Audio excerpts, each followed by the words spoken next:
Champion trophy India Bangladesh.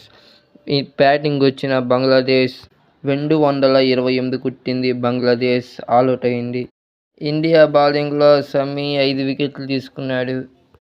Rohit Sharma 36 బాల్కి 41 కొట్టాడు. బౌండరీలకు దుమ్ము లేపాడు. 41 కొట్టి అవుట్ అయిపోయాడు రోహిత్ శర్మ. శుభ్మన్ గిల్ బౌండరీలకు సిక్సర్కు దుమ్ము లేపాడు. శుభ్మన్ గిల్. విరాట్ కోహ్లీ 22 కొట్టాడు. శ్రేయస్ అయ్యర్ తొందరగానే అవుట్ అయ్యాడు. అక్షర్ పటేల్ 8 పరుగులకి అవుట్ అయిపోయాడు. శుభ్మన్ గిల్, కేఎల్ రాహుల్.